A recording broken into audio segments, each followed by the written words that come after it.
Just when you thought you knew the full story of a special destination, that special destination adds a new chapter. And that new chapter, in ways you never saw coming, well, actually in about a dozen ways you never saw coming, makes the full story even better. I'll explain all of it in the moments ahead as we introduce you to The Dozen at Arcadia Bluffs. Welcome to Michigan Golf Live Television, shining the spotlight on the best places to play, stay, and celebrate the greatest game on earth. Stay connected to Michigan Golf Live 24/7 on Facebook, X, Instagram, and our YouTube channel. And subscribe for free to our weekly For Golfers Network podcast on Apple Podcasts, Spotify, and everywhere podcasts are found. We thought we'd start you out with a special view like this, the kind that you really can't get anywhere else. Hello friends, and welcome into the program. Bill Hobson here. It is great to have you with us for a 3-chapter story today, a very special story. It wasn't that long ago when the original 18 holes at Arcadia Bluffs, the Bluffs Course, began to gain in reputation. It was soon a must-play destination for golfers not just in Michigan, but throughout the Great Lakes region. And then word continued to spread, and golfers from all around America and around the world began coming to this place. And then a few years later, the addition of the beautiful, historic feel South Course added to the chapters of this Arcadia story. And today we have the opportunity to introduce you to the newest addition to the Arcadia family, the 3rd chapter in the story. It's called The Dozen because there are 12 holes there. Not to be confused with a short course, The Dozen will bring a challenge to your game, and it fits in so wonderfully with this Arcadia collection. We'll take you over to The Dozen in just a couple of moments, but before we do that, let's take a little bit of time to remind you of what makes the overall Arcadia experience unbeatable. From the moment you drive in till the moment that you leave, we want it to be the best experience possible, and that's what we're about. From our guest service staff to our starters, our marshals, our food and beverage staff, condition of the golf course, our lodging, we do it as well as we can do it. We try really hard when you're here with us, because you may only get to play here once. So we want it to be memorable and maybe you get to come back again. So, As we tell this story kind of in 3 chapters, we've got the Bluffs, the South, and then The Dozen that we'll talk about a little bit later. What does it mean to you now to be able to welcome guests into a destination that has a new member in it? Absolutely. So each golf course complements each other. So you have a golf course on the lake, in the dunes. Then we built the South Course a few years back. That's link style, firm and fast, kind of old school golf. And now The Dozen, which is, golf is kind of shifted a little bit into, the shorter courses. We didn't quite go that path with this because it's legit par 3s and legit par 4s too, but just a little on the shorter side. It takes a couple hours to play. It's fun. There's some lodging over there. The food's great, and it just fits in with what we're about. The Bluffs experience, this 18 holes is, well, it's quite unique. The PGA professional here is Alex Lindeman, who grew up not too far from Arcadia. So you have seen this story develop basically most of your life. Yeah, it's definitely a special place, and to see where it came from, the overall growth of Arcadia Bluffs over the years has been amazing to see, especially from somebody that's, in the hometown nearby. Definitely lucky to be here and to see the trajectory that Arcadia Bluffs is on. It's definitely special to see. What is your description of the playing experience of the Bluffs? The playing experience, it starts as soon as you enter that driveway right there. Pulling up, seeing the roundabout right there and seeing the clubhouse. We have people in awe when they come here. And then just right over behind that clubhouse, you'll see the lake right there and see the entire golf course. The experience for our guest it's an amazing one from start to finish. That's something we strive for here at Arcadia Bluffs, and it's been it's a special place to be at when you're here as a guest at Arcadia. Yeah, the first couple of holes give you a kind of a warm embrace, a gentle opening, and then I would think that as soon as you step on that third tee, a lot of your guests freeze for a moment and then go grab their cameras. Yeah, there's actually a few picturesque golf holes out here. We tend to see some of our guests taking pictures, 5 and 12 being examples there. But it's a picture-perfect golf course. A lot of people are kind of in awe at taking the pictures, and then they're realizing when they get out there on the golf course, ooh, this is a challenge out there. If you stay out of the bunkers, you know, it's gonna be fun for you. But off the tee, you know, it's pretty open. You can see exactly where you're going there, but you know, have fun with it. It's a unique experience. It's kind of almost taking you overseas, and we just tell everybody, have fun. Just stay out of the tall stuff, stay out of the bunkers, you know, and it's gonna be a great experience. You and I are blessed with a basically perfect day of weather with very little breeze. That's unusual here at the Bluffs. Very unusual. We definitely caught a lucky day today, and you know, definitely fortunate that we're not having 25-mile-per-hour winds today. When we get to the back nine, we start to get along the bluff. We start to feel what looks like an ocean off to our left, and that unique vibe of a true links field course with the fescue waving in the breeze. And how do you define the differences between the two nines? Because they do, I think, have a different feel. Yeah, both nines are completely different. You know, you're going to feel a little bit more of that wind. We may not feel it while we're on that front nine a little bit, but once you get close to the water, you'll feel a little bit more. And it can present its challenges, some tricky par threes on that back side compared to the front. And the par fours on the front can present some challenges. Starting off with a par five there can be a little difficult, but the two are completely different from each other. So you have a lot of people coming now from other countries because the reputation of Arcadia keeps growing. And so it's their first visit, maybe it's part of a northern Michigan few-week getaway. What do you hear from those guests after they finish playing and then head in for dinner? Well, what an experience from start to finish is the big thing that we hear. You know, they get here, the service that we're able to provide, they say it's awesome, and then they get to the golf course and then right into the dining room. Again, you're in an unbelievable area, and you kind of forget that that's Lake Michigan, not the ocean. So from start to finish, you know, our guests are in awe of every aspect of this facility here. And that, my friends, is your look at the Bluffs course. And as you'll see throughout the course of the program today, each of the 3 chapters of the Arcadia experience also has its own unique dining experience. Fine dining here at the Bluffs, including a selection of entrees that will certainly capture your attention. Let me take you on a quick tour of what's in front of me. First, some delicious looking pork bellies over on this side. And at the front of the table, a personal favorite of mine, 3 giant sea scallops. Over on the right side, how about some chicken tortellini? And in the middle, blackened swordfish. And closest to me, a delicious helping of Alaskan halibut. Now, the menu here at the Bluffs in the fine dining experience goes on and on. There's appetizers and entrees and, of course, desserts. We'll get to the desserts a little bit later on in the program. But we wanted to give you a flavor of each part of this 3-chapter Arcadia story. So whether you sit in the dining room or out on the patio, you get to soak in the unbeatable views from here at Arcadia. Now, this is a 3-part story. So coming up in a moment, it's chapter 2 as we take you over to the South Course and its throwback feel. And still to come, we introduce you to the Dozen, the newest addition to the Arcadia family. So stick around.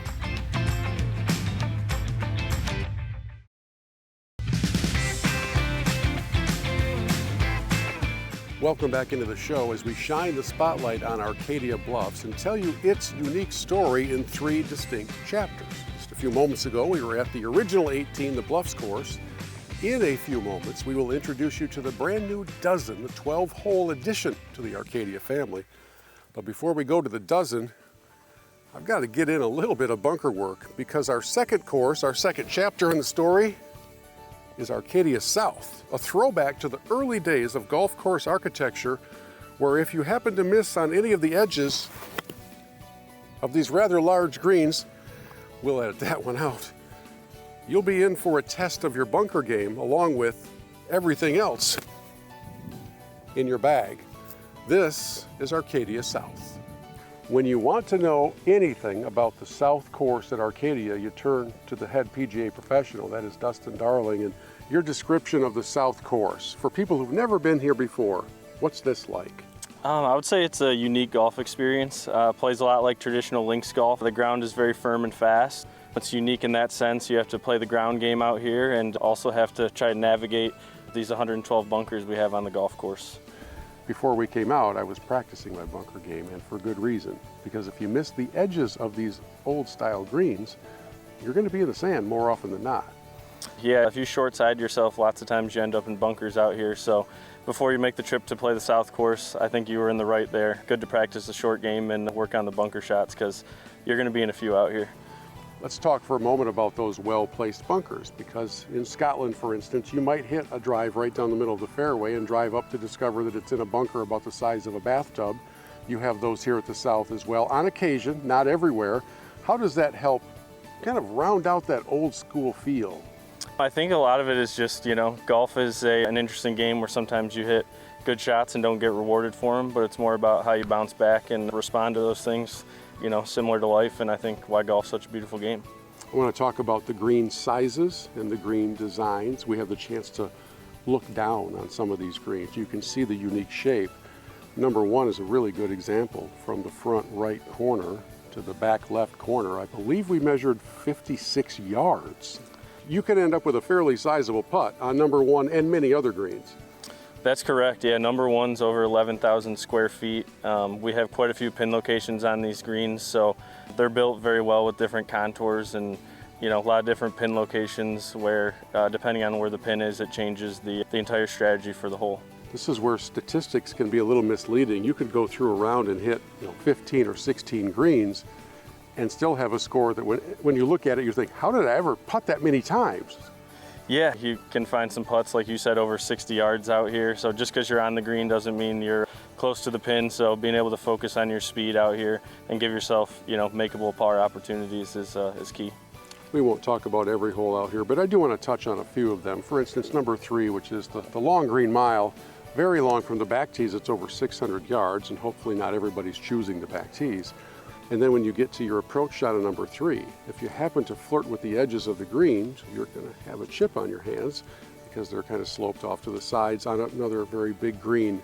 Precision with your irons throughout this golf course seems to be at a premium. You do have to be very precise with your iron shots here at the South Course.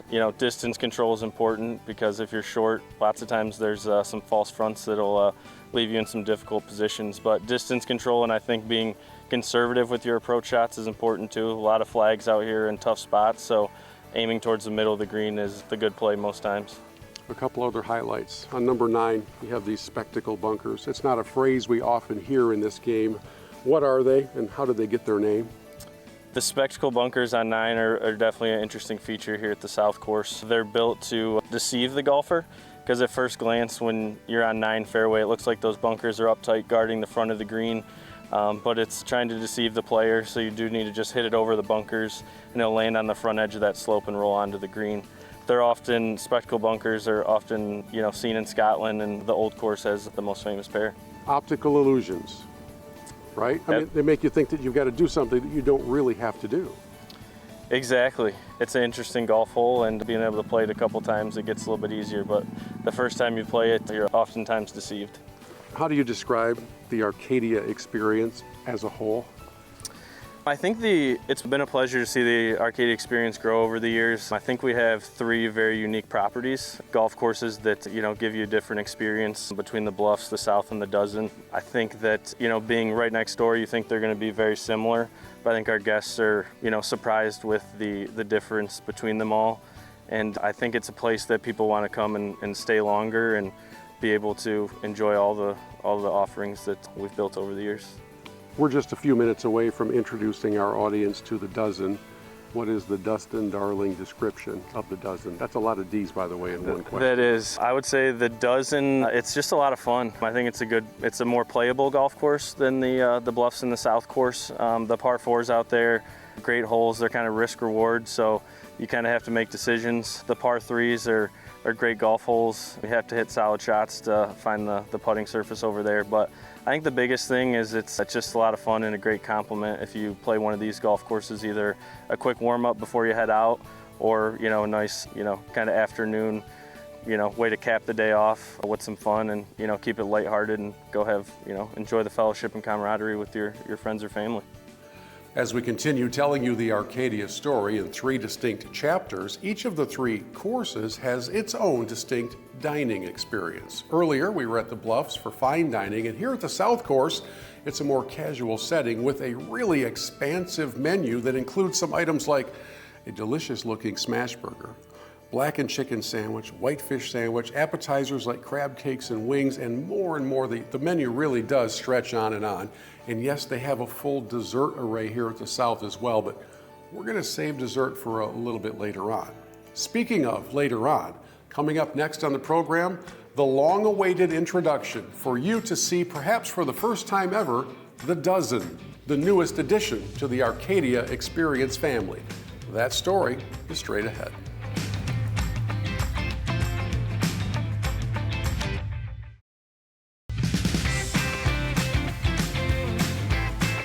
Welcome back into the show as we wind down our 3-part story, introducing you to the newest chapter at Arcadia Bluffs. That newest chapter features 12 holes. It's called The Dozen, and it's time we make a proper introduction.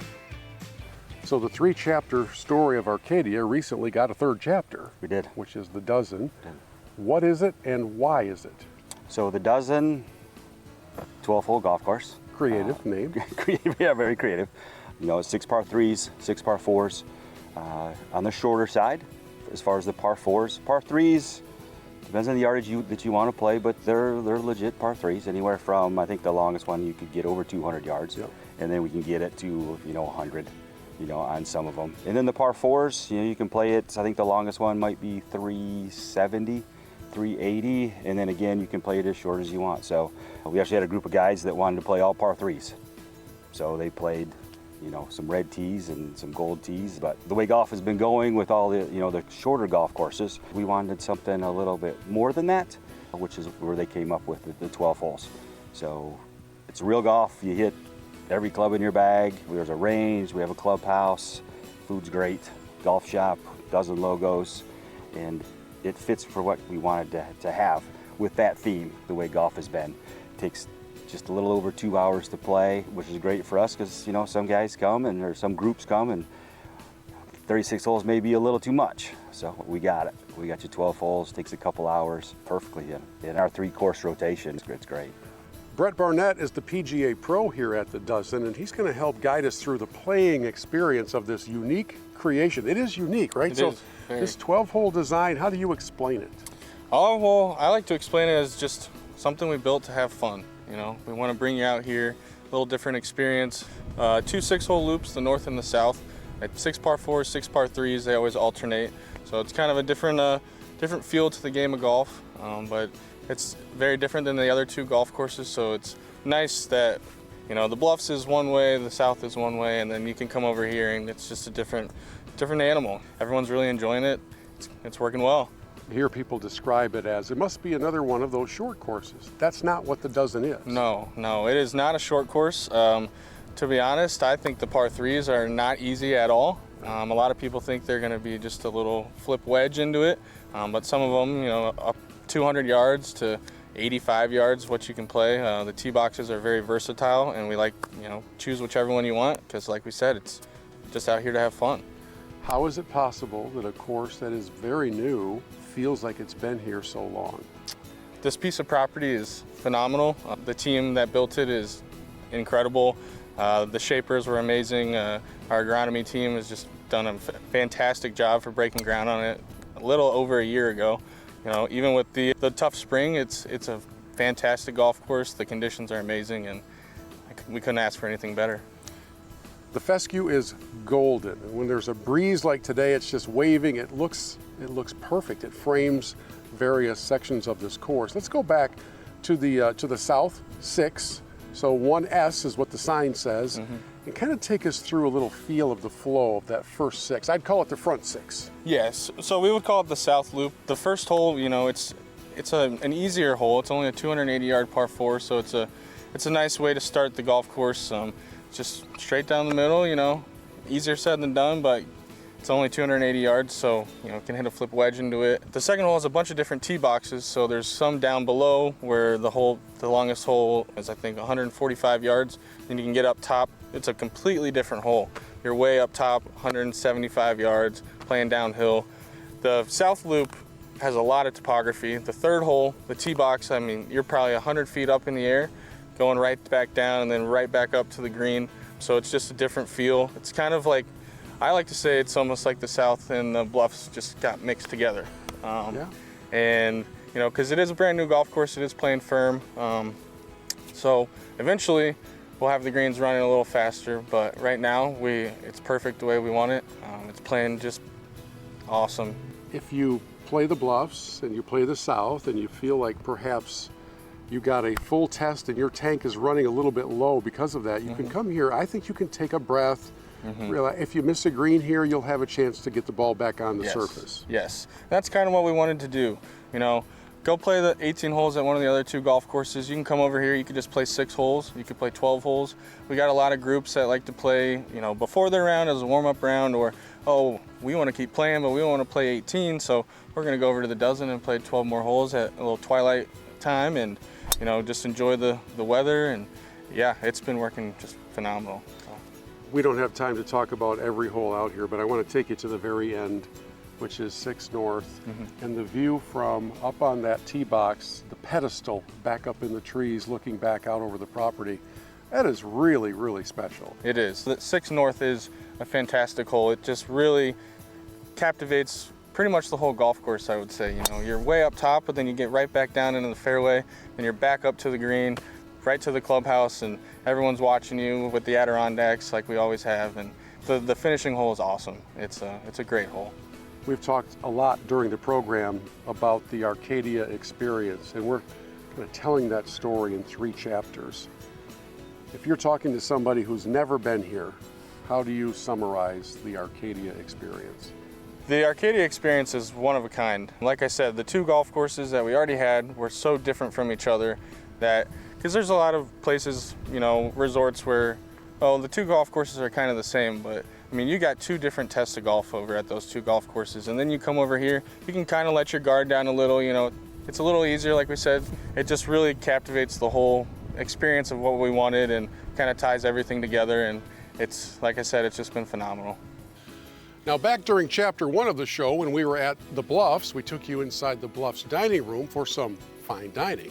Chapter 2 at the South Course, we took you into the South Course dining room for their very unique and delicious menu. And as you could guess, here at the Dozen, we have a pretty good way for you to cap off your experience as well, sitting either outside or inside the Porch, where the menu is unique to this location and really, really special. Let me take you on a quick guided tour through these 3 entrees. Let me start you off with the Dozen Burger, Wagyu burger patty, cheddar cheese, onion petals, fried egg, bacon, barbecue sauce, garlic. There are like a dozen ingredients on this marvelous looking construction. Then we can slide right over next door to something called the Stinger, a hot honey fried chicken breast, dill pickle slaw, and a pearled sugar waffle bun. May have my name on it. And finally, we round things out with the South Loop, which we just played. Southern fried chicken breast, fried egg, hot pepper bacon jam, provolone cheese, onion petals, and a brioche bun. And that is a quick fly through of 3 of the more popular items on the menu at the Porch at the Dozen. So now you know the 3-chapter story of the Arcadia experience, with the original Bluffs 18, the addition of the South Course, and now the newest chapter, the Dozen, a really fun 12 holes that will fit perfectly into your journey through Arcadia. Make sure you set up your bucket list to include this in the itinerary so that you can soak in views like this. And if I could draw a perfect ending to the program, I guess I could somehow wish upon a star for some Ruthie's Delight, way out here away from the clubhouse. If only such a thing were possible. What do we have here? You know the old adage that if you ever come across a Ruthie sitting on a fence post, you know it didn't get there by itself. Yeah, this is how you end a 3-chapter story, with the best dessert on the planet. We'll see you next time here at Arcadia Bluffs. Make sure you have the Ruthie's and make sure you take a moment to soak in this kind of beauty in northern Michigan.